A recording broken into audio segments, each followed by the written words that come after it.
नमस्कार बच्चों पिछली वीडियो में हमने 7वीं कक्षा की हिंदी की बसंत भाग 2 की पुस्तक में पाठ 8 जो कि कविता एक शाम एक किसान है, इसकी सहप्रसंग व्याख्या की थी। आशा करती हूँ आपने इसकी सहप्रसंग व्याख्या को समझा होगा और घर में दोबारा से इसकी दोहराई की होगी। आज हम इस कविता के अभ्यास प्रश्न उत्तर करेंगे।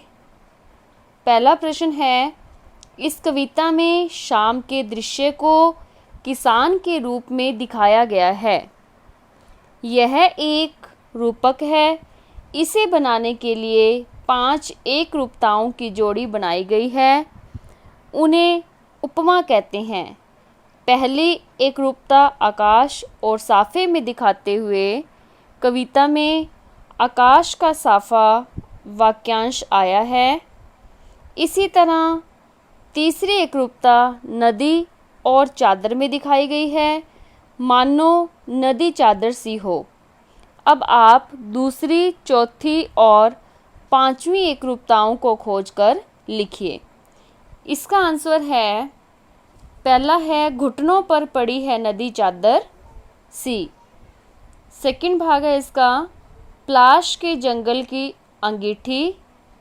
तीसरा, भेड़ों के गले सा।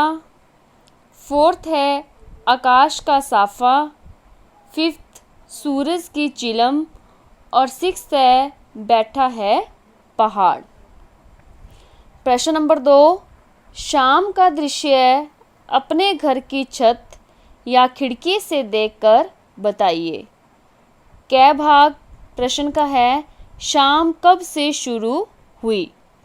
इसका आंसर है, सूर्य के पश्चिम में पहुंचते ही शाम का आभास होता है। शीत ऋतु में दिन छोटे होते हैं, अतः गोधूली के पश्चात, गोधूली होता है यानी कि संध्या का समय उसको कहते हैं। गोधूली के पश्चात संध्या आसमान को घेरने लगती है। धीरे धीरे सूर्य अस्त होने लगता है और शाम होने लगती है। इसका ख भाग है, तब से लेकर सूरज डूबने में कितना समय लगा।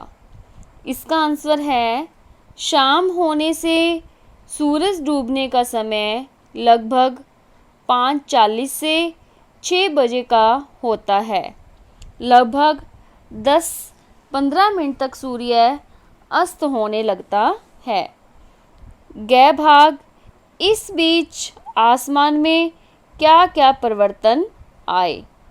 इसका आंसर है, पश्चिम की ओर बढ़ते हुए सूर्य की रोशनी धीमी होने लगती है। तब हम बिना कष्ट के सूर्य के नारंगी हुए रंग को देख सकते हैं।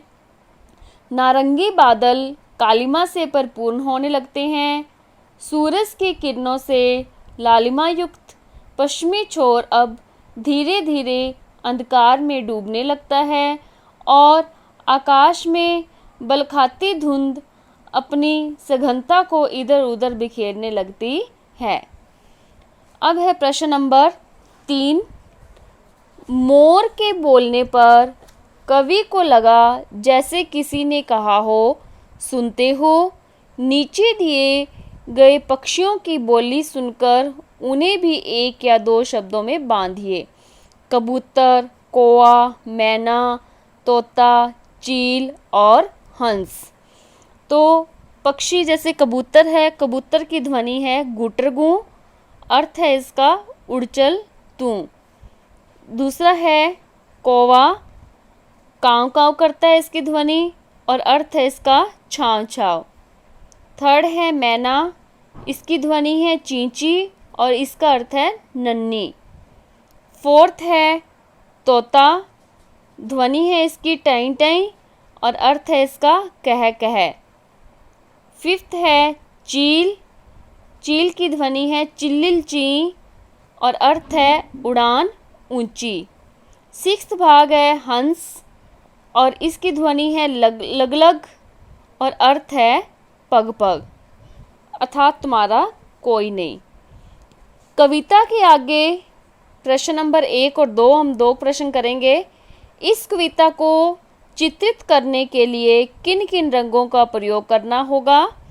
इस कविता को चित्रित करने के लिए प्रयोग में लाए जाने वाले रंग हैं मोर के लिए लाल, पीला, हरा, नीला, आसमानी, काला व बैंगनी रंग, स्लेटी व काले सफ़ेद रंग को भेड़ों के लिए, और भूरा रंग प्लाश के पत्तों के लिए हरा रंग, फूलों के लिए केसरी रंग तथा बहती नदी व आसमान के लिए आसमानी रंग, और सूर्यास्त के लिए सूर्य और उसके चारों ओर लाल पीला रंग मिलाकर हरा हल्का नारंगी रंग प्रयोग किया जाता है।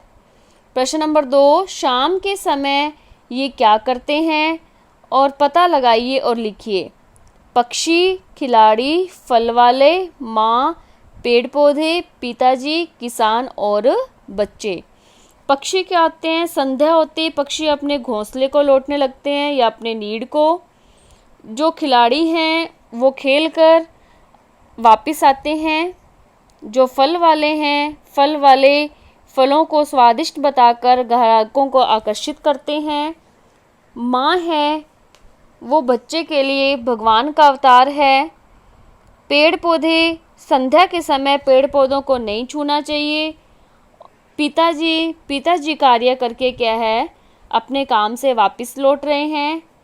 किसान है, किसान भी अपने खेतों में काम करके घर की ओर वापस आ रहा है।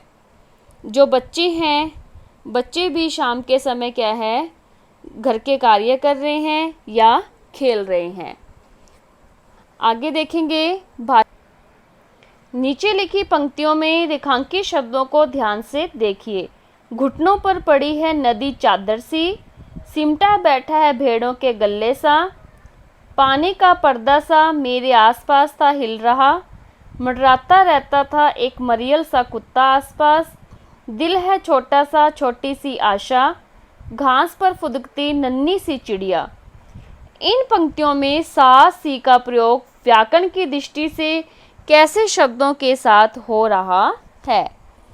इसका आंसर है, प्रस्तुत पंक्तियों में सा और सी का प्रयोग व्याकरणिक दृष्टि से तुलनात्मक है। प्रयुक्त शब्दों से दो वस्तुओं के बीच तुलना दर्शाई गई है। जैसे नदी की तुलना चादर से की गई है, ये नदी है, इसकी तुलना चादर से, और सिमटे भेड़ों की तुलना गले से की गई है। पानी की तुलना पर्दे से की गई है। इसके अतिरिक्त मरियल सा, छोटा सा, ये मरियल सा दे रखा है, छोटा सा है और नन्ही सी है।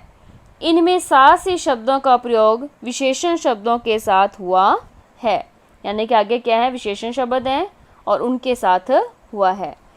आगे देखेंगे। निम्नलिखित शब्दों का प्रयोग आप किन संदर्भों में करेंगे? प्रत्येक शब्द से दो दो वाक्य बनाइए। जैसे कि औंधी, औंधी मीन्स उल्ट जाना, यानी कि चिलम उल्ट गई या चिलम औंधी हो गई। ठीक है। तूफान के कारण फसल औंधी हो गई, यानी कि तेज तूफान आ गया।